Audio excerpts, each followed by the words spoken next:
Python, created in 1991 and currently one of the most widely used languages in the world. It was designed to be simple and highly readable, making it the closest thing to writing in plain English. People love it for its versatility. Want to build an AI that recognizes cats, dive into data science, scrape web pages, or just write basic automation scripts? Python rules those fields because of its massive library support. It gets out of your way, which is why it's the ultimate choice for beginners. Python developers absolutely love this clean code and completely despise semicolons, even if they spend so much time debugging that they forget to touch grass for a week. However, Python can be troublesome as well.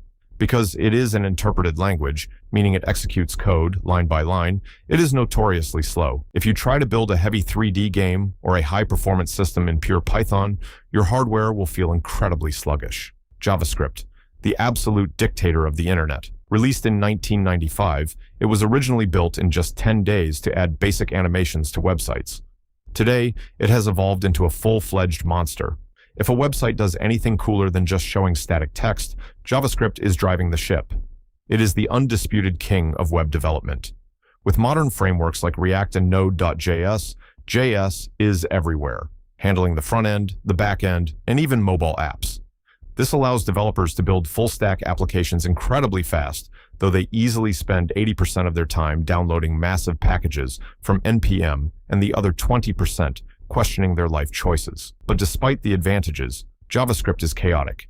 It is loosely typed, which leads to legendary programming bugs.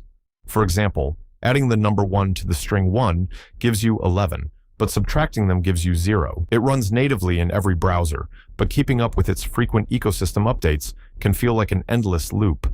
C++, the heavy artillery. Developed in the 1980s as an extension of the C language, C++ is a blindingly fast, high-performance beast. Unlike Python, it compiles directly to machine code, giving you direct control over your computer's hardware and memory. This makes it the absolute industry standard for building complex game engines, core operating systems, and squeezing maximum hardware performance out of graphics software. The developers who master it honestly look like wizards, surviving purely on black coffee while looking down on anyone using a modern language with automatic memory management. However, C++ is definitely not beginner-friendly. It has 0 guardrails. There is no automatic garbage collector to clean up your memory.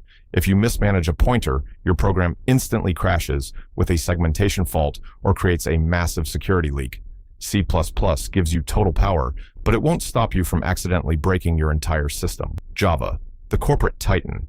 Released in 1995 by Sun Microsystems with the slogan, "Write once, run anywhere," Java achieved massive popularity through the Java Virtual Machine. Instead of compiling to specific hardware, it compiles to bytecode that runs on any device with a JVM. It is the heavy backbone of massive enterprise software, banking systems, and large-scale back-end architecture. Because it loves strict structure and object-oriented design, corporate developers working standard 9-to-5 jobs absolutely love its predictability, treating literally everything in life as an object. The downside? Java is infamous for being extremely verbose and rigid. To print a simple hello world, you have to write a class, a public static void main method, and a long system out command. It feels like filing corporate tax forms just to display text. Because of this heavy syntax, it can feel bloated and sluggish for small, quick projects.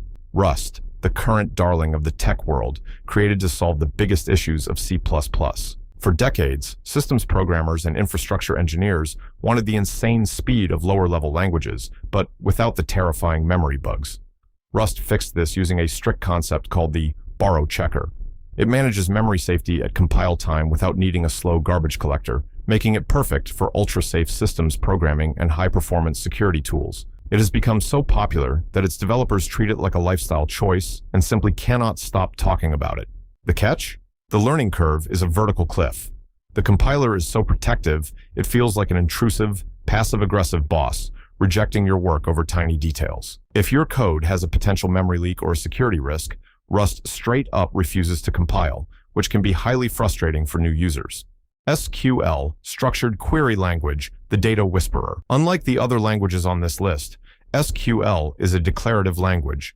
You don't tell the computer step-by-step how to build something, you just tell it what data you want to retrieve. Every major app, from Instagram to Spotify, stores millions of user records, and SQL is the universal bridge used to manage, query, and organize these massive relational databases. It is a non-negotiable superpower for back-end web development and data analytics.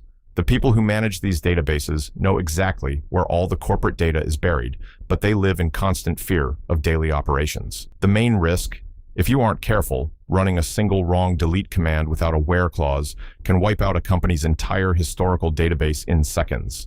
HTML and CSS. Technically two separate things, and purists will fight you to the death if you call them traditional programming languages. They are actually markup and style sheet languages, but you cannot talk about web code without them. Think of HTML as the skeleton of the internet. It defines the basic structure. Here is a heading, here is an image, here is a button. CSS is the clothing and makeup. It handles the visual layout, colors, responsive design, and animations, turning plain text into a beautiful, modern user experience. Writing HTML is easy, but mastering CSS layouts can be a nightmare. Centering an element vertically or making it look good on both a phone and a wide monitor can lead to endless frustration, where one wrong margin completely breaks the entire page. Swift. Apple's golden child, introduced in 2014 to replace the ancient and clunky Objective-C. Swift was designed from the ground up to be fast, modern, and safe, making it the definitive path for iOS and macOS application development. It features a beautiful, clean syntax heavily inspired by Python, but it compiles down to high-performance native code, making mobile apps run incredibly smooth. The developers who use it typically love clean aesthetics, usually owning an M-series MacBook, an iPhone, and an Apple Watch, refusing to write code on anything that isn't visually pleasing. The biggest downside? It is tightly locked into the Apple ecosystem. While it is open source, its primary home is Mac OS. If you want to build apps for Android or Windows, Swift isn't ideal, forcing you to buy expensive Apple hardware just to compile your code. Thank you for watching. Subscribe for more.